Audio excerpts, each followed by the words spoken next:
Uncle জি, এই নিন মিষ্টি খান। আরে মিষ্টি কিসের জন্য? কারণ আপনি আমার লাইফ পরিবর্তন করে দিয়েছেন।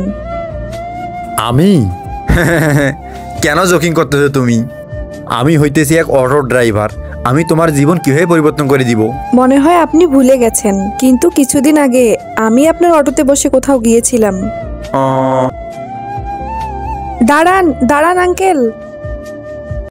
আঙ্কেল, আজকে আমার পরীক্ষা, প্লিজ আমাকে পরীক্ষার হলে পৌঁছে দিন। কোনো রিক্সাওয়ালা দাঁড়াচ্ছে না। আমি যদি আরেকটু দেরি করি না তাহলে আমার এক্সামের সময় চলে যাবে। হ্যাঁ হ্যাঁ, বসো বেটা, চিন্তা করিও না, আমি তোমাকে সময় মতো পৌঁছে দিব। আরে মনে পড়েছে, কিন্তু ওই এক্সামটা কিসের ছিল সেটা জানার আগে এই দুইটা ছবির ভেতর থেকে যে কোনো একটা ছবিকে ভালোবেসে থাকলে ভিডিওটিতে লাইক করে চ্যানেলটিকে সাবস্ক্রাইব করে দাও। আর যদি না করো তাহলে আমি বুঝবো তোমরা ছবি দুটোকে ভালোইবাসো না। আর কমেন্টে লিখে যাও আমিন। ওই এক্সামটা ইউপিএসসির ছিল, আমি ওটা ক্লিয়ার করে ফেলছি এবং ইন্টারভিউ ক্লিয়ার দিয়েছি। তো আপনার সামনে জেলা কালেক্টর রিয়া মাভি দাঁড়িয়ে আছে। আরে বাহ, সেলুট কালেক্টর ম্যাডাম। আরে না আঙ্কেল, আপনার হাত এখানে না, এখানে রেখে দিন। আর সেদিন আপনি না থাকলে আমি ডিএম হতেই পারতাম না।